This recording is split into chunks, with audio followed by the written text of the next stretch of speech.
السلام علیکم، محدث ٹی وی میں خوش آمدید ناظرین۔ شریعت کے احکام و مسائل کے بیان میں حلال اور حرام کے ساتھ ایک لفظ مکروہ کا بھی کثرت کے ساتھ استعمال ہوتا ہے۔ آپ نے بھی اس طرح کے جملے علماء کرام سے سنے ہوں گے اور کتابوں میں پڑھے بھی ہوں گے کہ فلاں چیز مکروہ ہے، فلاں کام مکروہ ہے۔ مکروہ لغوی معنی کے اعتبار سے ناپسندیدہ کو کہتے ہیں، اور مکروہات نماز وہ اعمال ہیں جنہیں کرنا عام حالات میں منع نہیں، لیکن دوران نماز منع یا ناپسندیدہ ہیں۔ ان ناپسندیدہ کاموں کے کرنے کے باوجود بھی نماز ہو جائے گی اور سجدہ سہو یا نماز دہرانے کی بھی ضرورت نہیں، لیکن نماز میں نقص لازم ہے، اور نقص کی مثال ایسے ہے جیسے کہ آپ کوئی قمیص پہنے ہوئے ہوں جس کا ایک بازو نہ ہو، یا پیوند لگے ہوئے ہوں، یا کھانے میں نمک بہت زیادہ ہو، تو یقیناً ایسی چیزیں آپ اپنے لیے قابل استعمال خیال نہیں کریں گے۔ مذکورہ تفصیل سے مکروہ کا شرعی مفہوم واضح ہو گیا ہے کہ ایسی چیزیں شریعت کی نظر میں ناپسندیدہ ہوتی ہیں۔ نماز میں کچھ ایسے ہی معاملات جو کہ آج کل عام ہیں اور لوگ لا علمی کی بنا پر انہیں کرتے ہیں، جیسے کہ سجدے میں دونوں بازوؤں کا بچھانا۔ مسند احمد میں حضرت انس رضی اللہ عنہ سے مروی ہے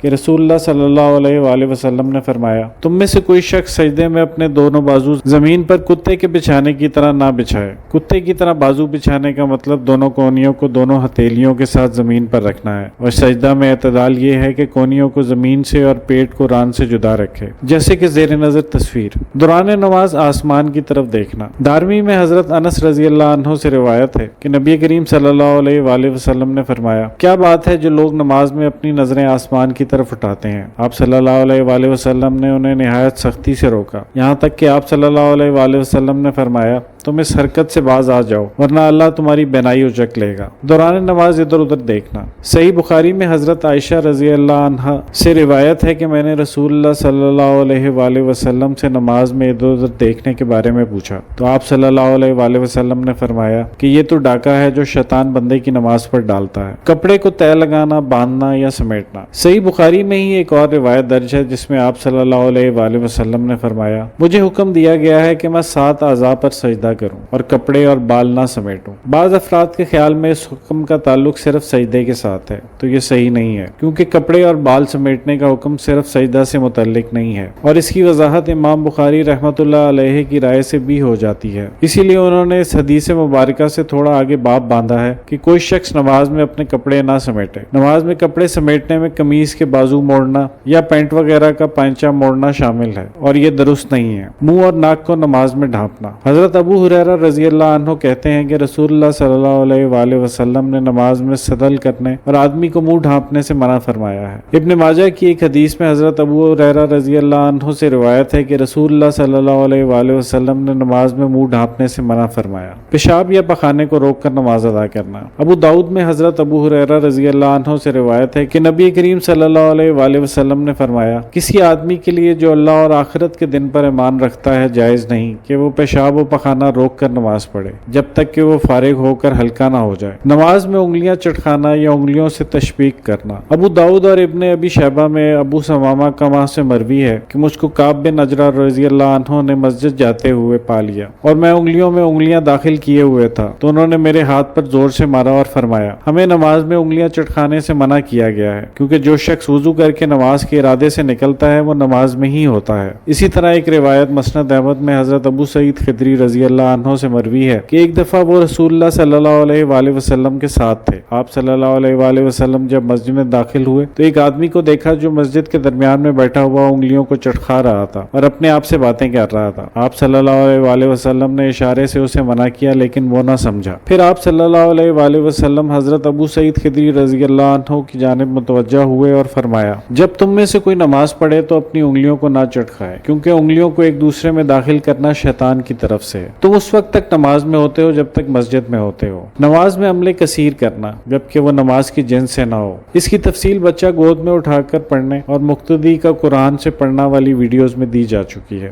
امام سے جلدی کرنا یعنی رکوع سجدے میں امام سے پہلے سر اٹھانا۔ صحیح مسلم میں حضرت ابو ہریرہ رضی اللہ عنہ سے روایت ہے کہ رسول اللہ صلی اللہ علیہ وآلہ وسلم نے فرمایا، امام سے پہلے سجدہ سے جو کوئی سر اٹھاتا ہے تو اللہ تعالیٰ بلا شک اس کا سر گدھے کے سر کی طرح کر دے گا۔ جب کوئی شخص امام سے قبل نماز سے فارغ نہیں ہو سکتا تو پہلے سر اٹھانا حماقت نہیں تو اور کیا ہے۔ نماز میں سدل کرنا۔ سنن ترمذی میں حضرت ابو ہریرہ رضی اللہ عنہ سے روایت ہے کہ رسول اللہ صلی اللہ علیہ وآلہ وسلم نے نماز میں سدل کرنے سے منع فرمایا۔ سدل یہ ہے کہ چادر یا رومال وغیرہ کو اپنے سر یا دونوں کندھوں پر ڈال کر اس کے دونوں کناروں کو لٹکتا چھوڑ دیا جائے۔ اور صدل کی ایک تفسیر یہ بھی کی جاتی ہے کہ جبہ یا شال وغیرہ اس طرح پہنی جائے کہ دونوں ہاتھ اندر ہی رکھے جائیں اور اسی حالت میں رکوع اور سجدہ کیا جائے، چاہے صدل کی جو بھی تفسیر کی جائے۔ حدیث مطلق ہے، اس لیے صدل مطلقاً جائز نہیں۔ آنکھیں بند کر کے نماز ادا کرنا، اہل علم کا اس بات پر اتفاق ہے کہ نماز میں بغیر ضرورت آنکھیں بند کرنا مکروہ ہے، کیونکہ ایسا کوئی عمل سنت سے ثابت نہیں ہے، اور نماز کی حالت میں نظر سجدے کے مقام پر ہونا مسنون ہے۔ تصویر والی جگہ پر نماز پڑھنا، اس پر امام بخاری نے اپنی صحیح میں باندھا ہے کہ تصویر والی جگہ پر نماز پڑھنا مکروہ ہے، اور اس کے تحت احادیث درج کی ہیں، جن میں سے دو یہ ہیں۔ پہلی حضرت عائشہ رضی اللہ عنہا بیان کرتی ہیں کہ سیدہ ام حبیبہ اور ام سلمہ رضی اللہ عنہا نے حبشہ میں دیکھا ہوا ایک کلیسا کا ذکر نبی کریم صلی اللہ علیہ وآلہ وسلم کے سامنے کیا، جہاں پر تصویریں لگی ہوئی تھیں، تو آپ صلی اللہ علیہ وآلہ وسلم نے فرمایا، ان لوگوں میں جب کوئی نیک آدمی فوت ہو جاتا ہے تو اسی قبر پر مسجد بنا لیتے ہیں اور پھر ان مساجد میں ان کی تصاویر بناتے ہیں، وہ لوگ قیامت کے دن اللہ کے ہاں بدترین مخلوق ہیں۔ اور دوسری روایت حضرت انس رضی اللہ عنہ سے مروی ہے کہ حضرت عائشہ رضی اللہ عنہا کے پاس ایک چادر تھی جو آپ نے اپنے گھر کی ایک جانب لٹکائی ہوئی تھی، تو نبی کریم صلی اللہ علیہ وآلہ وسلم نے انہیں فرمایا، اپنی چادر ہم سے دور کر لو، کیونکہ اس کی تصاویر مجھے نماز میں مشغول کر رہی ہیں۔ اسی حوالے سے ایک اور حدیث صحیحین میں حضرت ابو طلحہ رضی اللہ عنہ سے مروی ہے کہ نبی کریم صلی اللہ علیہ وآلہ وسلم نے فرمایا، فرشتے ایسے گھر میں داخل نہیں ہوتے جہاں کتا یا تصویر ہو۔ نمازی شخص اللہ تعالیٰ سے نزول رحمت اور خیر کثیر مانگتا ہے، تو نمازی کس طرح سے اس جگہ رحمت مانگ سکتا ہے جہاں رحمت لانے والے فرشتے ہی داخل نہیں ہو سکتے۔ اسی طرح جن کپڑوں پر جاندار کی تصویر بنی ہو ان میں بھی نماز پڑھنا مکروہ ہے۔ صحیح بخاری اور مسلم میں حضرت عائشہ رضی اللہ عنہا سے روایت ہے کہ انہوں نے ایک تکیہ نما چھوٹا کمبل خریدا جس پر تصویریں تھیں۔ جب رسول اللہ صلی اللہ علیہ وآلہ وسلم نے اسے دیکھا تو دروازے پر کھڑے ہو گئے اور اندر تشریف نہ لائے۔ حضرت عائشہ فرماتی ہے کہ میں نے آپ کے چہرے پر ناپسندیدگی کے اثرات دیکھے اور کہا، یا رسول اللہ، میں اللہ اور اس کے رسول کی طرف رجوع کرتی ہوں، مجھ سے کیا غلطی ہوئی ہے؟ تو رسول اللہ صلی اللہ علیہ وآلہ وسلم نے فرمایا، یہ نمرکہ یعنی چھوٹا تکیہ کیا ہے؟ میں نے کہا، میں نے اسے آپ کے لیے خریدا ہے تاکہ آپ اس پر بیٹھیں اور تکیہ لگائیں۔ تو رسول اللہ صلی اللہ علیہ وآلہ وسلم نے فرمایا، ان تصویروں والوں کو قیامت کے دن عذاب ہوگا اور انہیں کہا جائے گا، تم نے جو بنایا ہے اسے زندہ کرو۔ پھر آپ صلی اللہ علیہ وآلہ وسلم نے فرمایا، جس گھر میں تصویریں ہوں وہاں رحمت کے فرشتے داخل نہیں ہوتے۔ اسی طرح دوران نماز ہاتھ، پاؤں، کپڑوں اور داڑھی وغیرہ سے کھیلنا یا ناک کی صفائی کرنا بھی مکروہ عوامل ہیں، کیونکہ نماز سے توجہ ہٹا دینے والی یا خشوع و خضوع میں کمی پیدا کرنے والے کسی بھی عمل کو بلا ضرورت کرنا مکروہ ہے اور اس سے نماز میں نقص واقع ہو جاتا ہے۔ کھانے کی موجودگی میں نماز ادا کرنا، صحیح مسلم میں حضرت عبداللہ بن عمر رضی اللہ عنہ سے روایت ہے کہ رسول اللہ صلی اللہ علیہ وآلہ وسلم نے فرمایا، جب تم میں سے کسی کے سامنے شام کا کھانا رکھا ہو اور نماز کھڑی ہو تو پہلے کھانا کھا لے اور نماز کے لیے جلدی نہ کرے جب تک کہ کھانے سے فارغ نہ ہو۔ نماز کے لیے بھاگ کر آنا، بخاری، مسلم اور دیگر کتب احادیث میں ایک اور روایت حضرت ابو ہریرہ رضی اللہ عنہ سے مروی ہے۔ آپ کہتے ہیں کہ رسول اللہ صلی اللہ علیہ وآلہ وسلم نے فرمایا، جب تم نماز کے لیے آؤ تو دوڑتے ہوئے نہ آؤ بلکہ چلتے ہوئے آؤ، اور تم پر وقار سکینت طاری ہو، نماز جتنی پاؤ اسے پڑھ لو اور جو چھوٹ جائے اسے پوری کر لو۔ زبان سے نیت کے الفاظ کہنا، ایسا کسی صحیح یا ضعیف سند سے بھی ثابت نہیں کہ رسول اللہ صلی اللہ علیہ وآلہ وسلم نماز کی ابتدا کرتے وقت یہ فرماتے کہ میں فلاں نماز ادا کر رہا ہوں، اور نہ ہی صحابہ یا تابعین میں سے کسی سے یہ منقول ہے، بلکہ جو منقول ہے وہ یہ ہے کہ آپ جب نماز کے لیے کھڑے ہوتے تو اللہ اکبر کہتے۔ اکابر علماء کے نزدیک زبان سے نیت ادا کرنا بدعت ہے، کیونکہ نیت صرف دل کا معاملہ ہے اور دل میں ارادہ کر لینا ہی نیت ہے، اور نہ ہی اس نیت کے لیے سنت میں کوئی الفاظ مخصوص کیے گئے ہیں۔ زبانی نیت کے جو کلمات مشہور ہیں کہ نیت کی میں نے اس نماز کی خاص واسطے اللہ کے منہ طرف کعبہ شریف،